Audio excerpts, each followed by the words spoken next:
Salahkah aku jika aku membenci ayahku? Assalamualaikum warahmatullahi wabarakatuh.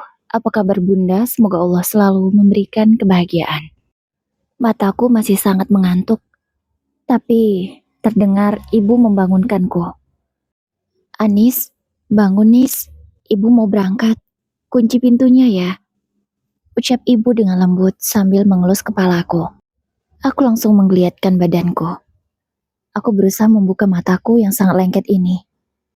Samar-samar, kulihat ibu yang ada di sampingku. Ibu, udah mau berangkat? Tanyaku dengan suara parau. Iya, ibu sudah mau berangkat. Udah siap semua. Bangunlah sebentar, kunci pintunya ya. Ucap ibu lagi. Oh iya Nis, nanti kalau Bu Broto mau ambil pesanan lontongnya, ada di atas meja ya, yang di dalam baskom. Kamu kasihkan nanti ke beliau. Palingan jam 7-an lah beliau ambil sebelum kamu berangkat sekolah. Kata ibu lagi. Namun nyawaku belum sepenuhnya kembali. Sehingga aku belum sadar dengan pesan-pesan ibu. Bahkan tanpa sengaja mata ini terpejam lagi. Nis, bangunlah sebentar. Lagi-lagi ibu membangunkanku. Kali ini ibu menggoyangkan tanganku. Aku berusaha membuka mataku yang masih sangat ngantuk ini. Ya bu, sebentar. Jawabku dengan lemah sambil berusaha duduk. Lagi-lagi ibu berkata untuk mengingatkanku. Kunci pintunya ya, ibu mau berangkat. Terus nanti kalau Bu Broto ambil pesanan lontongnya ada di atas meja. Ucap ibu lagi. Iya bu, aku menjawab sambil mengangguk pelan. Dan berjalan mengikuti langkah ibu. Bu, bapak sudah pulang kan? Tanyaku ke ibu. Sudah, jawab ibu lembut. Kalau gitu, ibu biar diantar bapak aja ya. Kan barang-barangnya banyak tuh. Ucapku lagi. Jangan nak, bapakmu baru pulang jam 1 tadi. Biarlah ibu jalan kaki saja. Toh pasarnya nggak terlalu jauh kan? Jawab ibuku. Gak bisa bu, barang-barang ibu itu berat semua. Ya meskipun dekat, kalau diantar pakai motor kan lebih baik. Nanti ibu kelelahan lagi. Kataku dengan kesal. Aku langsung akan masuk ke kamar ibu untuk membangunkan bapak. Namun ibu segera mencegahku. Jangan Nis, udahlah gak apa-apa. Ibu jalan kaki saja. Bapakmu itu baru tidur. Kasihan dia. Ucap ibu sambil menggenggam tanganku. Tapi bu, ibu tuh berat bawa barangnya banyak banget. Kataku tetap ngeyel. Gak apa-apa nak. Udah ya, ibu gak ada waktu. Kalau terus ngeladenin kamu, pelanggan ibu nanti kabur. Udahlah, ibu berangkat ya. Kunci pintunya. Ibu segera berjalan cepat keluar rumah. Dengan beban berat di punggungnya. Ia menggendong sebuah bakul besar. Yang di dalamnya berisi sate dan lontong. Juga bumbu kacangnya. Kalau dengan berjalan kaki, ibu mungkin membutuhkan waktu hampir 20 menit. Tapi kalau diantar motor, mungkin 10 menit saja sudah sampai. Jarak segitu kata ibu dekat, padahal itu sangatlah jauh menurutku. Keterlaluan bapak ini. Kebiasaan sekali. Kalau pulang selalu tengah malam. Emangnya apa sih yang dia kerjakan kalau malam-malam begini? Mana ada PNS yang lembur sampai tengah malam. Pasti ada sesuatu yang salah dengan bapak. Batinku kesal. Aku segera kembali lagi ke kamar setelah mengunci pintu. Mataku masih sangat ngantuk. Dan ini masih jam 3 pagi. Aku akan tidur lagi, karena besok harus sekolah. Jam 5:30, aku sudah bangun. Sudah selesai juga melaksanakan sholat subuh. Tak lupa, aku membangunkan adikku. Dek, cepatlah bangun, sudah 5:30. Kataku sambil menggoyangkan tubuhnya dengan kuat. Karena memang dia itu sulit sekali kalau dibangunkan. Kalau hanya pelan-pelan mana bangun dia. Dengan malas, Ahyar menggeliatkan tubuhnya. Kemudian membuka matanya perlahan. Jam berapa kak? Tanyanya dengan lemas. 5:30, cepatlah bangun, sholat, terus bantuin kakak beres-beres rumah, lalu bersiap sekolah. Ucapku tegas. Aku memang begitu ke adikku. Aku ingin dia menjadi laki-laki yang kuat. Karena meskipun kami masih punya ayah, ayahku tak pernah mengajarkan itu kepada kami. Jadi mau tak mau, Aku harus menggantikan perannya. Mungkin kalian bertanya-tanya, kenapa ayahku begitu? Padahal dia seorang PNS. Apa yang membuatnya sampai tidak punya waktu untuk kami? Jadi begini masalahnya. Ayahku adalah seorang PNS. Dia baru 5 tahun ini menjadi seorang PNS, yang sebelumnya seorang honor. Ayahku bukan seorang guru di sekolahan, melainkan pegawai tata usaha. Alhamdulillah, nasib baik mendatangi ayah, sehingga beliau diangkat menjadi seorang PNS. Seharusnya dengan gaji ayah yang sekarang, ibu tak perlu lagi berjualan sate di pasar. Berangkat subuh begini dan pulangnya bisa sampai siang. Itu kalau ayahku ayah yang benar dan bertanggung jawab. Tapi sayangnya beliau bukan ayah yang seperti itu. Semenjak ayah diangkat menjadi seorang PNS, gaya hidupnya berubah, kelakuannya juga aneh. Aku tak tahu apa penyebabnya. Namun, lama-kelamaan, aku bisa melihat apa yang membuat ayah berubah. Gajinya setiap bulan tak pernah kami mencicipi. Entah habis kemana uang itu. Yang kami tahu, ayah memiliki cicilan ponsel dan juga cicilan motor. Mungkin gajinya habis ke sana. Ya, bukannya memenuhi kebutuhan kami, ayah malah mencicil ponsel dan motor baru. Padahal dulu, pakai motor lamanya juga ayah tidak masalah, dan kami bahagia-bahagia saja. Tapi semenjak ayah diangkat jadi PNS, gayanya jadi berubah 180 derajat. Ayah seperti bujangan yang baru jatuh cinta, selalu menjaga penampilan, dan tidak mau memakai barang yang murah-murah. Ayah berlagak seperti duda yang tidak punya anak dan istri. Padahal kenyataannya, di rumah dia punya anak dan istri yang tak pernah dinafkahi. Semua kebutuhan kami ibulah yang memenuhi, dari hasilnya berjualan sate di pasar. Hasil ibu tidak seberapa, namun dengan pandai ibu mengatur uang yang sedikit itu. Dari sini saja bolehkah aku bertanya, salahkah aku jika membenci ayahku? Kata orang-orang, ayah adalah cinta pertama anak perempuannya. Tapi itu tidak berlaku denganku. Aku sangat membencinya. Sama sekali aku tak menyayangi ayah. Saat kami sedang sarapan, ayah pun bangun dan sudah siap dengan pakaian kerjanya. Tanpa menyapa kami, ayah ikut duduk untuk sarapan. Memakan masakan ibu yang dibuat dengan uang ibu. Melihatnya begitu lahap memakan masakan ibu, aku semakin benci. Ada rasa gemuruh di hati ini. Ingin rasanya, aku melemparkan piring itu ke wajahnya. Aku benar-benar kesal. Karena tak ingin moodku pagi ini rusak, dengan cepat ku habiskan sarapanku. Cepat Ir, dihabiskan sarapannya.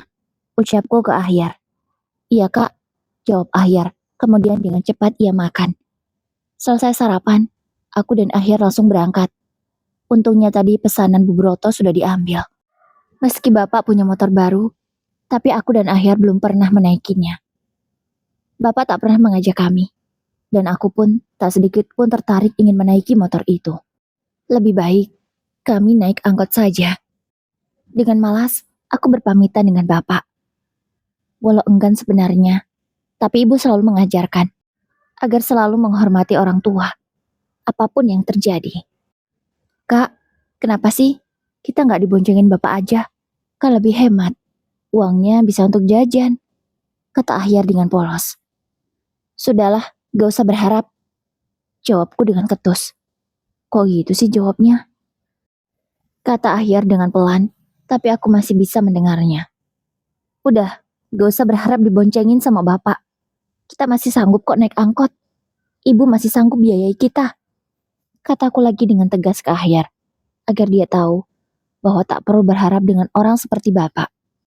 Ahyar sekarang sudah kelas 6 SD, sementara aku sudah kelas 2 SMA. Ingin rasanya cepat lulus dari SMA ini, karena aku malas sekali satu sekolahan dengan bapak. Iya, biasanya seorang anak akan bahagia jika satu sekolah dengan orang tuanya. Tapi, tidak denganku. Aku malu sekali punya ayah seperti bapak. Sesampainya di sekolah, Nis, kok kamu gak bareng bapakmu sih? Tanya Lita teman sekelasku. Emang kenapa? Aku menjawab pertanyaan Lita dengan pertanyaan juga. Kok kamu gitu sih? Ketus banget jawabnya. Ucap Lita kesal mendengar jawabanku. Ya emang kenapa? kalau aku mau naik angkot sama adikku. Ucapku lagi dengan nada yang masih sama, karena aku malas untuk menanggapi pertanyaannya.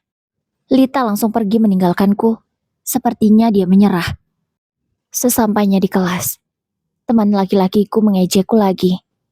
Nis, tadi di parkiran aku lihat motor bapakmu. Ada helm barunya loh. Sepertinya bapakmu beli helm baru. Mahal tuh harganya. Banyak duit ya bapakmu sekarang. Ucap Andre dengan nada mengejek. Emang kenapa? Jawabku dengan ketus. Laki-laki itu langsung terdiam. Sepertinya dia tidak berani melanjutkan kalimatnya. Aku bukan tipe murid yang diam saja kalau dibully sama teman-teman. Aku akan melawan. Dan aku tidak takut dengan siapapun.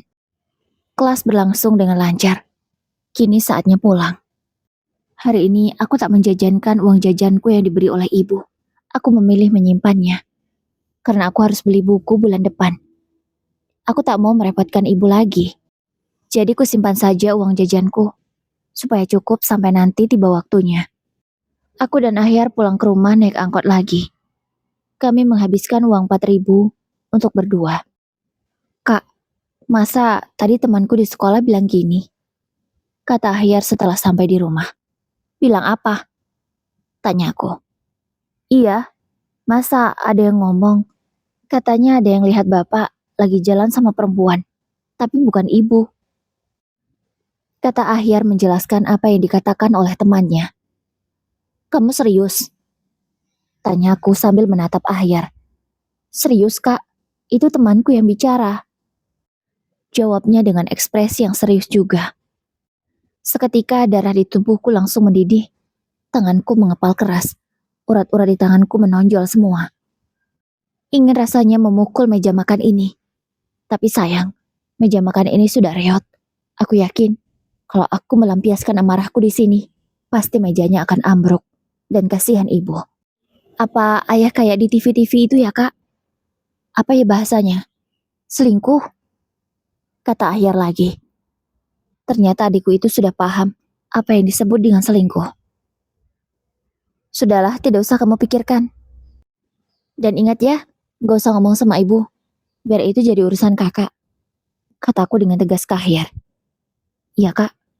Ya udah kak, aku makan dulu ya. Aku lapar banget. Izinnya kepadaku. Aku mengangguk. Seketika selera makanku langsung hilang. Padahal tadi aku sangat lapar. Karena tidak jajan di sekolah. Tapi sekarang, selera makanku pun sudah tiada. Aku melirik ke arah jam dinding. Jam sudah menunjukkan pukul 3. Tapi ibu belum juga pulang. Kemana ya ibu? Rasa khawatir pun langsung mendera. Yar, kita susul ke pasar yuk. Tumben jam 3 sore ibu belum pulang. Biasanya juga kita pulang sekolah ibu sudah ada di rumah. Ucapku ke Ahyar. Ayo kak, aku juga khawatir nih. Kata Ahyar. Akhirnya kami ke pasar dengan jalan kaki. Itu kami lakukan untuk menghemat ongkos. Sesampainya di pasar, kami segera menuju lapak ibu, di mana ibu berjualan. Namun, lapak ibu sudah kosong. Bahkan penjual yang lainnya juga sudah pada pulang. Berhubung masih ada beberapa penjual yang ada di sekitar lapak ibu, aku bertanya pada mereka.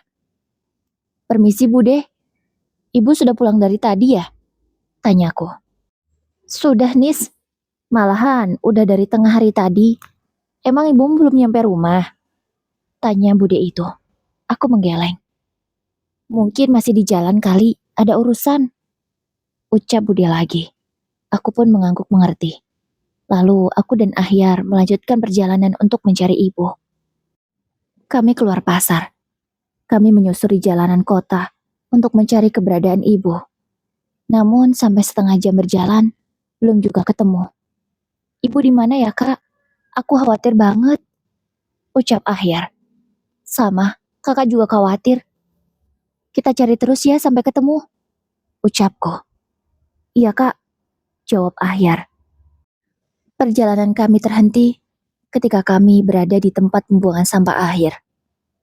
Aku melihat ada beberapa anak seusiaku dan Ahyar mencari sampah di sana. Mereka mengumpulkan barang-barang bekas yang sekiranya bisa dijual. Ahyar menarik tanganku, dan dia menunjuk sesuatu. Ada apa sih? Tanyaku. Itu kok kayak ibu ya, Kak? Tanya Ahyar sambil menunjuk seorang perempuan. Iya, itu baju ibu tadi pagi. Ayo ke sana. Aku dan Ahyar segera berjalan cepat dan mendekati wanita yang kami kira adalah ibu. Ibu, panggilku. Karena sekarang aku sudah dengan jelas melihat kalau itu adalah ibu.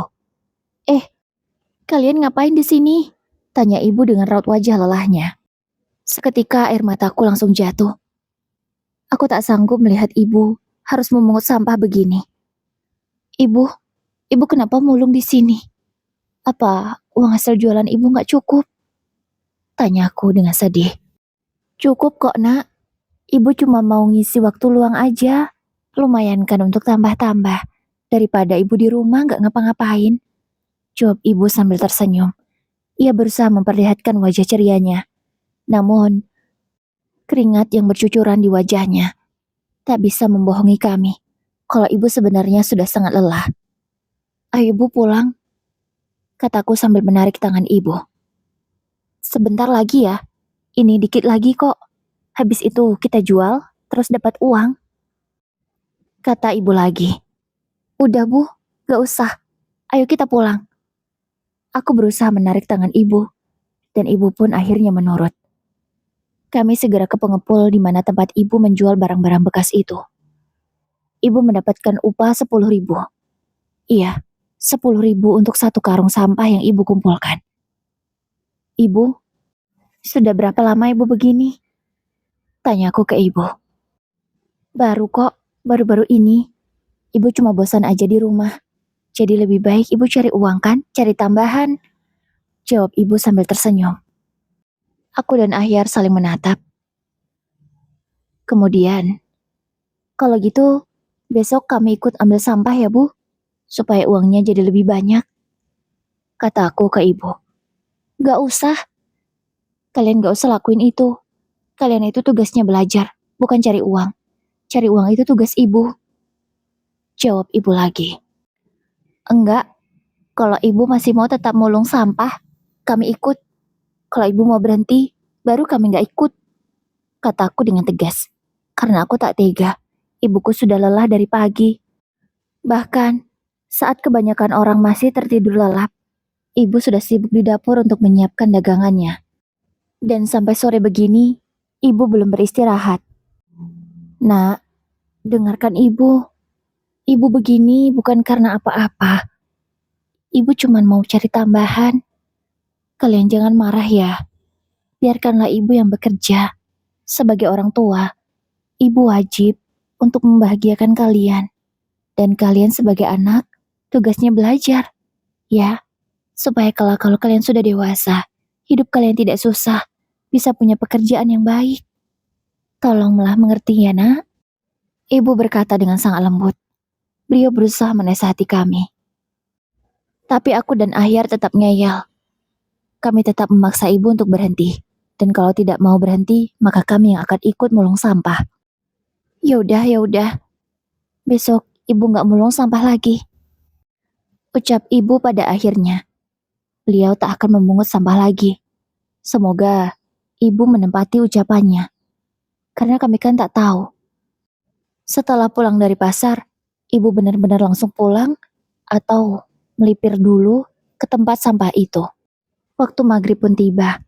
Kami bertiga sudah bersih-bersih, juga sudah selesai sholat maghrib.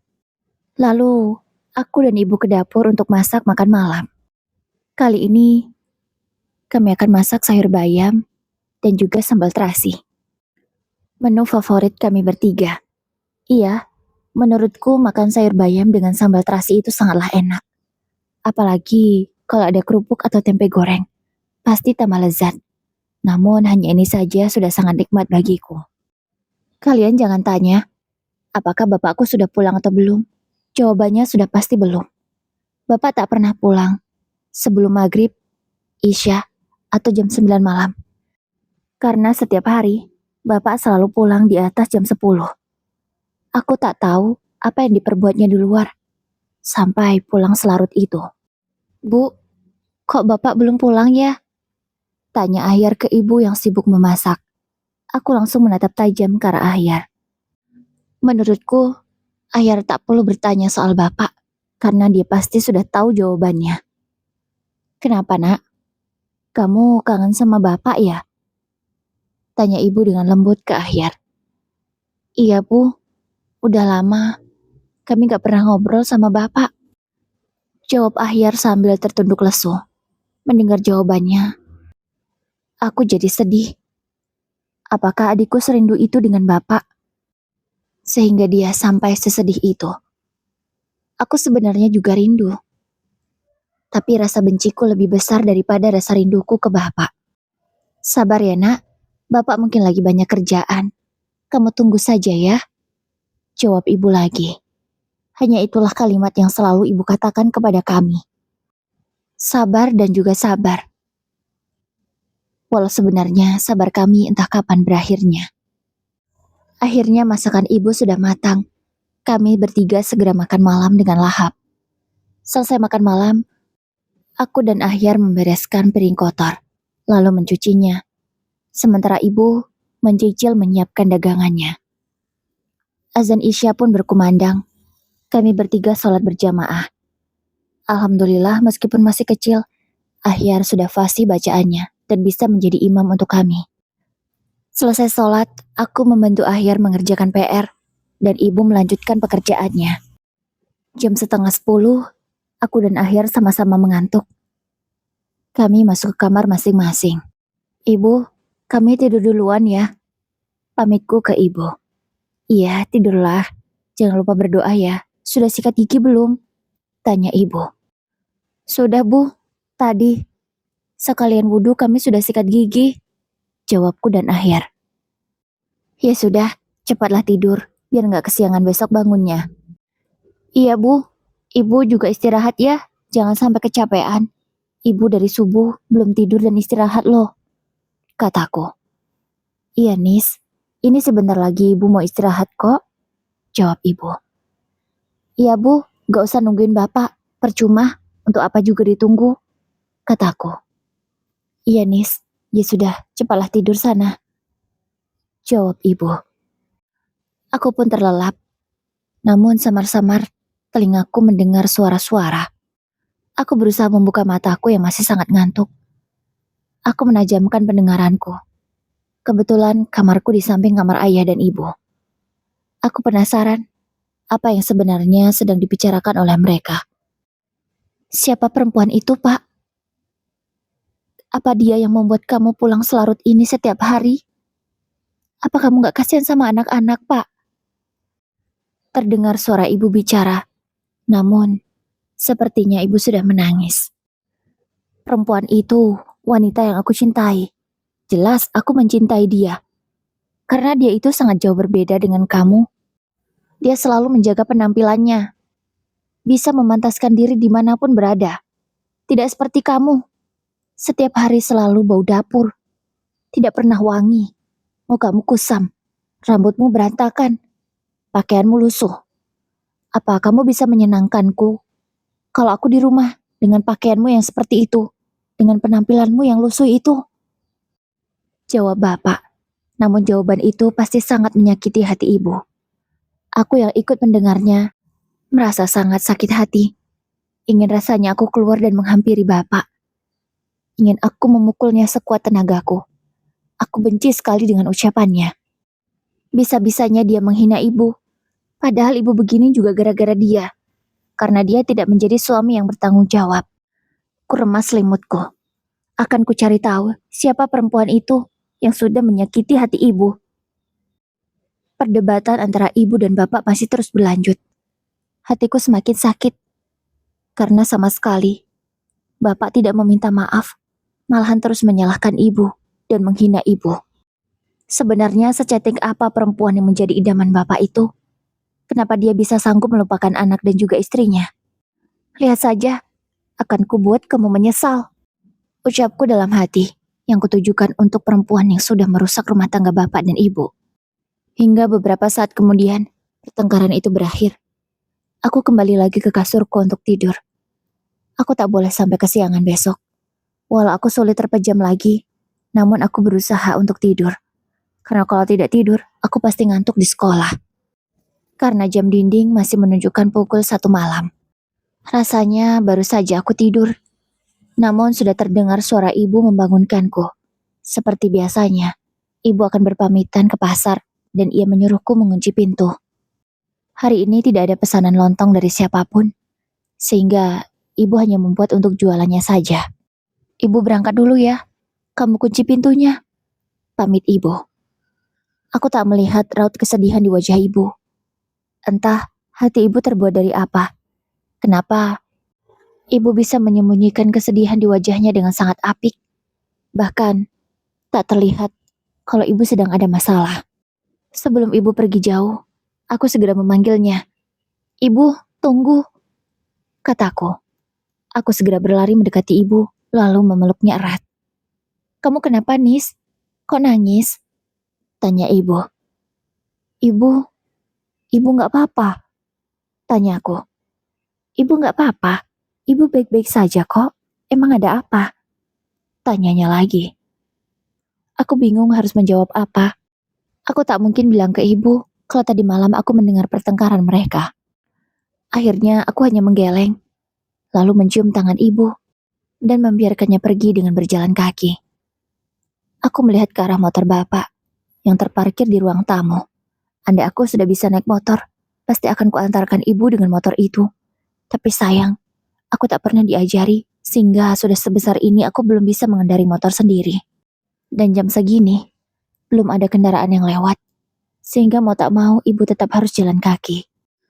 Pelanggan sate ibu kalau subuh begini kebanyakan para pedagang. Kalau agak siangan nanti, barulah para pembeli. Seandainya bapak bisa menjadi ayah yang bertanggung jawab, pasti ibu tak perlu bersusah payah seperti ini. Mengingat pertengkaran ibu tadi malam dan cerita akhir kemarin, aku jadi kepikiran. Jadi benar, kalau bapak ada perempuan lain, aku akan cari tahu siapa perempuan itu. Pagi kami lalui seperti biasanya, dengan sarapan tanpa ada sapaan dari bapak, lalu berpamitan dengan terpaksa. Kemudian naik angkot untuk ke sekolah. Sesampainya di sekolah, aku tak langsung ke kelas. Aku memilih menunggu di parkiran. Karena aku ingin tahu, apakah kalau berangkat begini bapak sendiri atau membawa seseorang. Karena selama ini aku tak pernah memperhatikannya. Mudah-mudahan hari ini aku bisa mendapatkan sebuah bukti. Kurang lebih setelah 10 menit menunggu, bapak datang. Ternyata benar, bapak tidak hanya sendirian. Ada seorang wanita yang duduk di belakangnya. Aku langsung bersembunyi di belakang kelas yang ada di samping parkiran itu. Bu Heni, kok sering banget ya saya lihat dibonceng sama Pak Hari terus? Tanya salah seorang guru. Iya, perempuan yang dibonceng oleh bapak bernama Bu Heni. Dia adalah wakil kepala sekolah di sekolahku. Iya Bu, tadi nggak sengaja ketemu Pak Hari di jalan. Kebetulan saya jalan kaki, jadi ditebengi oleh beliau. Jawab Bu Heni. Aku menajamkan pendengaranku agar tidak ada satu kalimat pun yang terlewat.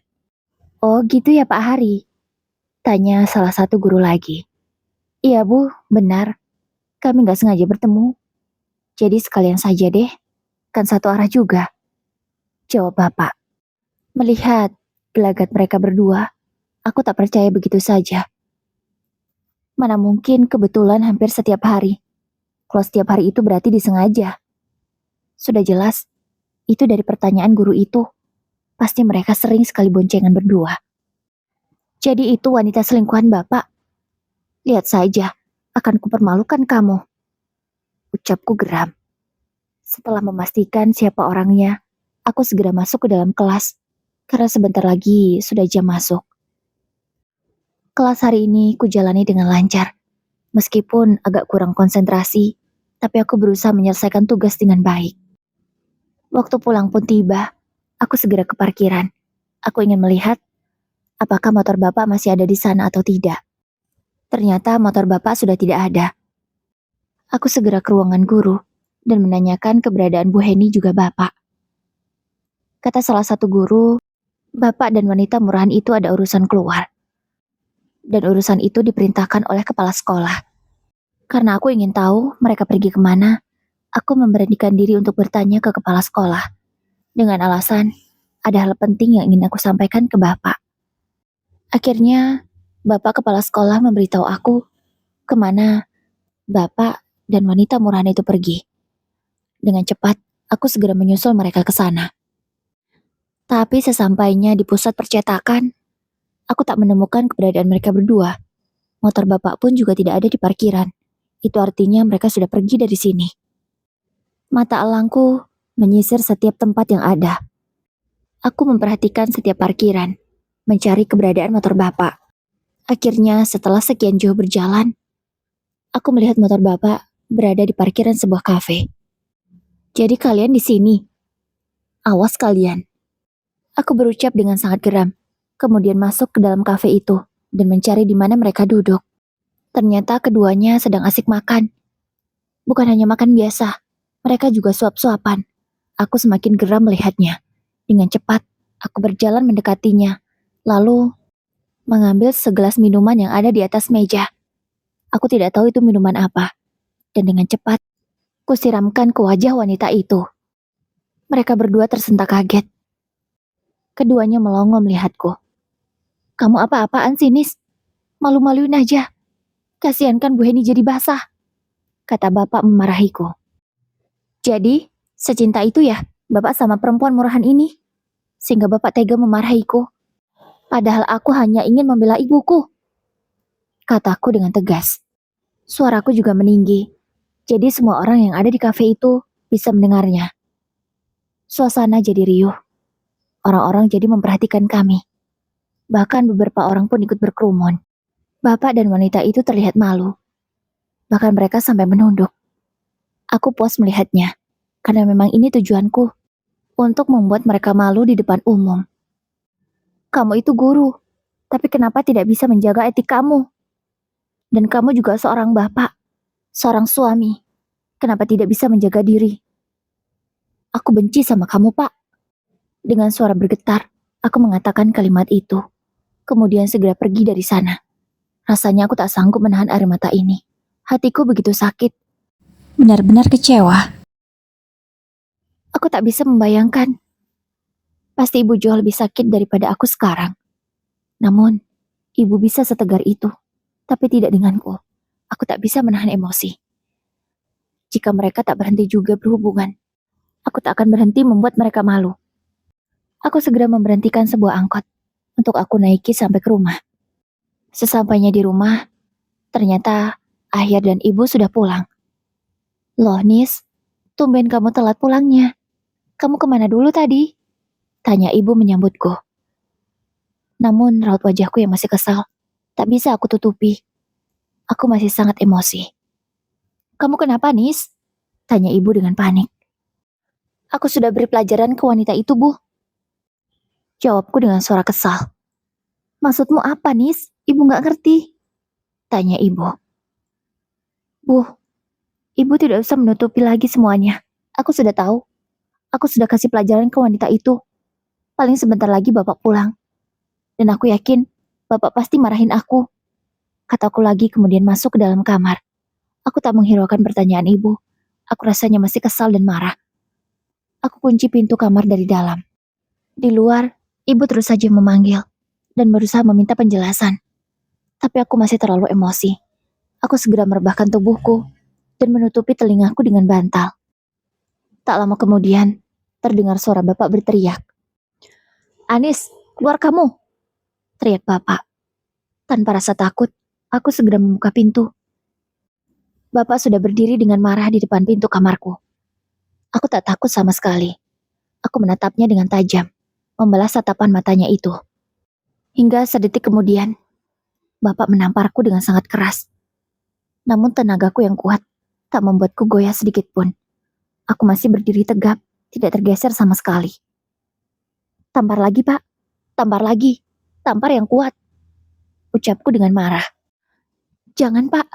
Cukup. Kata ibu berusaha mencegah bapak. Biar, Bu.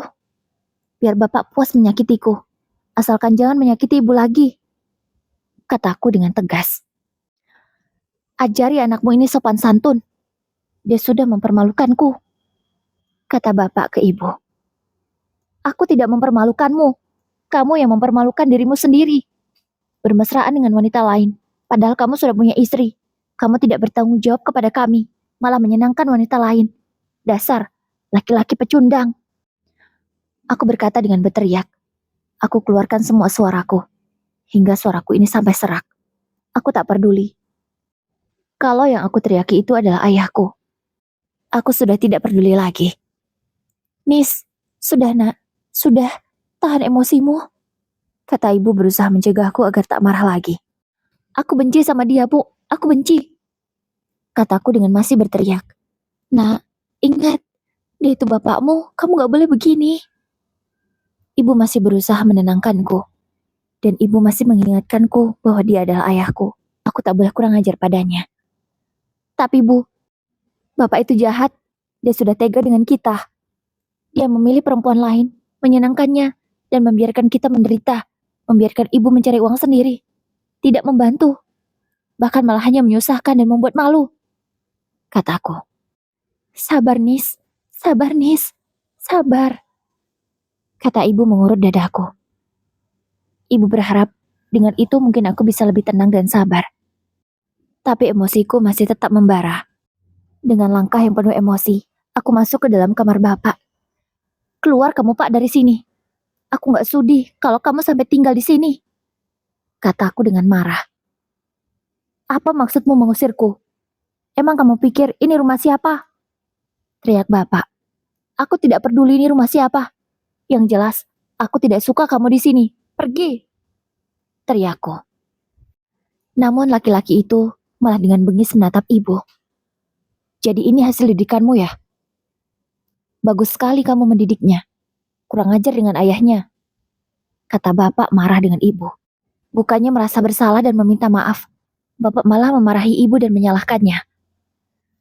Aku begini bukan karena ibu. Bukan karena ibu yang salah mendidikku. Tapi karena kamu. Kamu bukan menjadi ayah yang baik. Kamu malah mencontohkan yang buruk kepadaku. Jangan salahkan aku. Kalau aku jadi kurang ajar. Aku terus saja berucap. Keluapkan semua emosiku yang selama ini kupendam. Dasar. Anak tidak tahu terima kasih. Ucap bapak dengan nada yang semakin tinggi. Kalian saja yang keluar dari sini. Ini rumahku. Bukan rumah ibumu. Pergi kalian. Dan kamu Idawati binti Salman. Kuceraikan kamu. Mulai hari ini kamu bukan istriku lagi. Bapak berteriak menceraikan ibu. Aku kaget. Aku tak menyangka kalau ini akhir dari semuanya. Ibu sangat terkejut mendengar ucapan bapak. Beliau langsung lemas. Namun aku segera memeluk ibu. Ibu harus kuat. Ayo Bu, kita keluar dari sini. Aku tidak mau punya ayah seperti dia. Kataku ke ibu. Ibu berusaha menguatkan kakinya. Bahkan ibu tak sanggup berkata sepatah kata pun. Lalu laki-laki itu keluar dari rumah entah kemana. Sementara, aku menyuruh Ahyar untuk segera membereskan pakaiannya. Aku juga membereskan pakaianku juga pakaian ibu. Sementara ibu, beliau masih lemas terduduk di sofa ruang tamu. Sofa lusuh warisan mertuanya. Ibu terlihat menangis. Aku sebenarnya sedih. Tapi aku lebih senang kalau ibu bercerai dari bapak. Aku tidak mau kalau ibu terus sedih karena disakiti. Ayo Bu, kita pergi dari sini. Ucapku pelan ke ibu sambil menuntunnya. Kita mau kemana nak? Tanya ibu lemas. Kita ke rumah kakek aja Bu. Rumah kakek kan masih ada. Bisa kita bersihkan. Kita bisa tinggal lagi di sana. Ucapku ke ibu.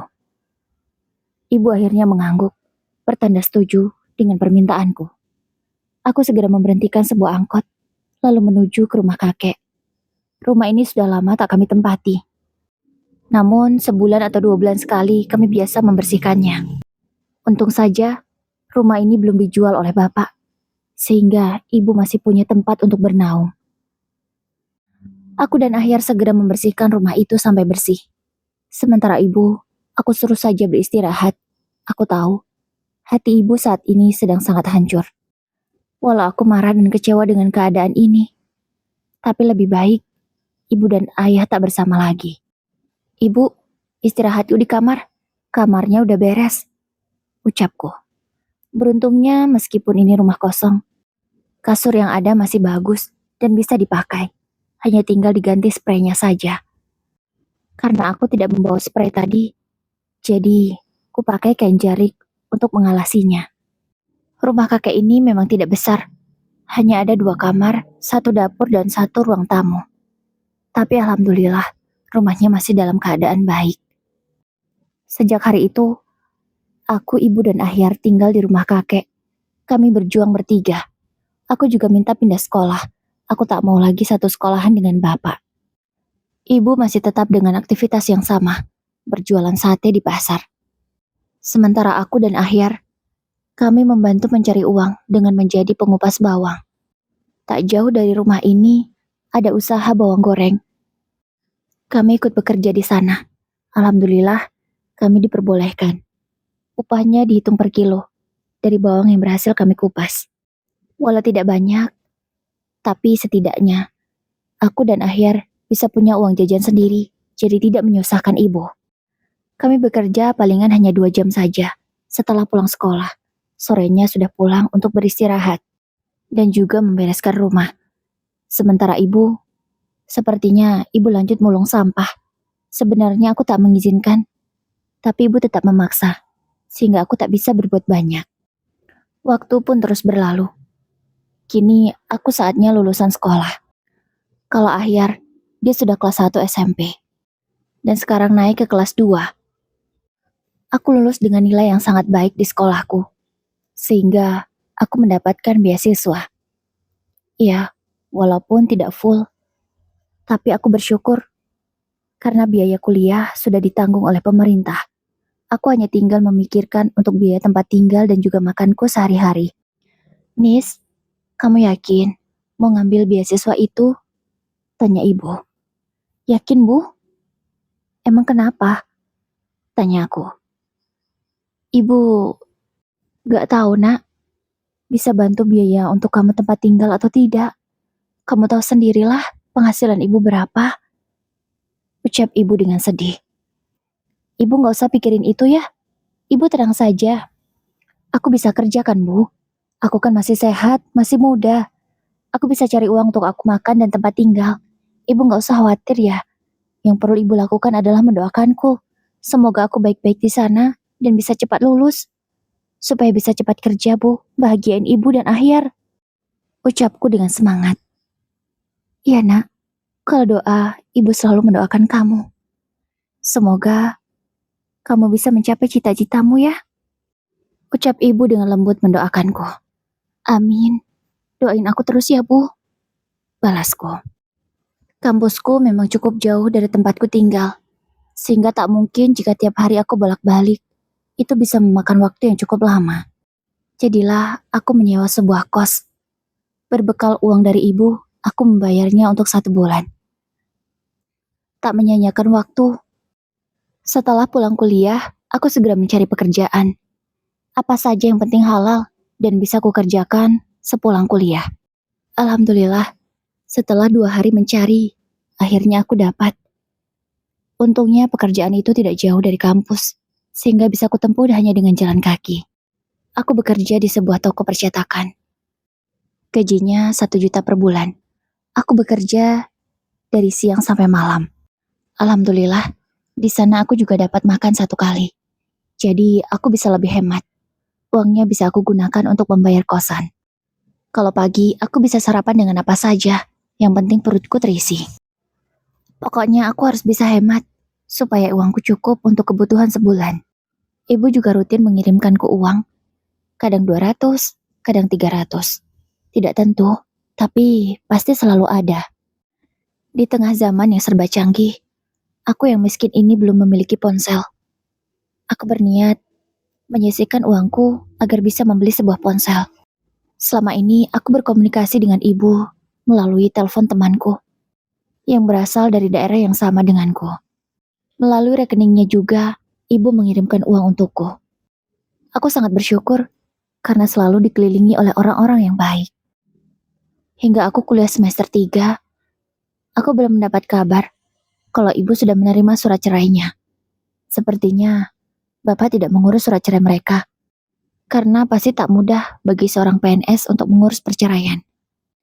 Aku juga tahu sesuatu dari temanku itu. Katanya, kalau bapak sudah menikah dengan wanita murahan itu, palingan mereka menikah juga secara siri. Ingin rasanya aku melaporkan kelakuan bapak ini, supaya dia dipecat. Tapi ibu selalu melarang dan selalu mengingatkanku agar jangan melakukan hal yang merugikan bapak. Jadi mau tak mau, aku hanya bisa memendam rasa ini. Tapi aku juga tidak suka kalau status ibu terus-terusan digantung.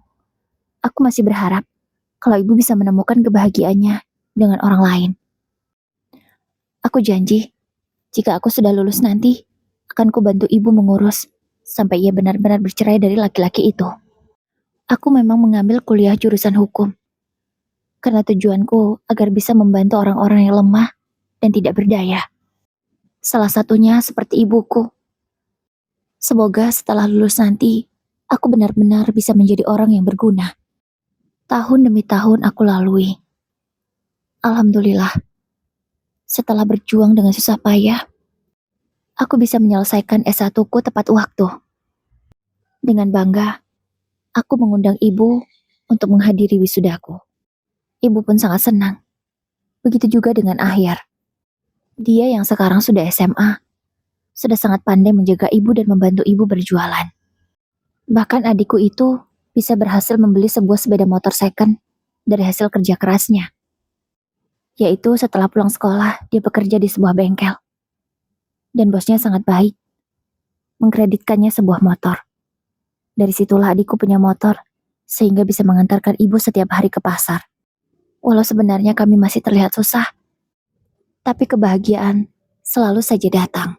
Dan kami tak pernah merasa sesakit dulu ketika masih hidup bersama Bapak. Setelah wisuda, aku bergabung dengan para advokat handal. Aku belajar dari mereka untuk menangani kasus. Sebelum nanti aku membantu ibu, aku akan memperjuangkan status ibu nanti. Alhamdulillah, aku bisa menangani beberapa kasus dengan baik. Sehingga namaku mulai dikenal sebagai pengacara yang handal. Dari hasil kerjaku itu juga, aku bisa membantu ibu. Dan ibu sudah berhenti berjualan di pasar. Aku tak tega. Beliau yang sudah renta, jika harus tetap berjualan. Jadi sekarang, ibu tinggal menikmati hasilnya saja. Aku juga menanggung biaya sekolah Ahyar. Awalnya, ibu sempat menolak, tapi aku terus memaksa hingga akhirnya ibu mau. Dan sekarang saatnya untuk aku memperjuangkan status ibu. Aku mengurus perceraian ibu, agar ibu mendapatkan status yang jelas, supaya ibu tidak digantung terus-menerus seperti ini. Kasus pun terus bergulir, hingga akhirnya aku bisa memenangkannya. Bahkan, bukan hanya status ibu yang jelas, tapi bapak juga sudah dapat keadilan. Dia dipecat dari statusnya sebagai pegawai negeri sipil. Begitu juga dengan wanita itu. Iya, tentu aku tak akan tinggal diam. Jika ibuku disakiti, aku tak akan biarkan mereka terus bahagia begitu saja. Aku tidak terima, aku tidak ikhlas. Sekarang mereka sudah mendapatkan balasannya, yaitu kehilangan pekerjaan yang mereka banggakan selama ini. Aku merasa puas dan lega. Sekarang, aku bisa melihat ibu selalu tersenyum setiap hari, menyambutku pulang kerja dengan bahagia. Tak tampak lagi raut kelelahan di wajahnya. Semua kesakitan ibu dulu berganti dengan senyum bahagia.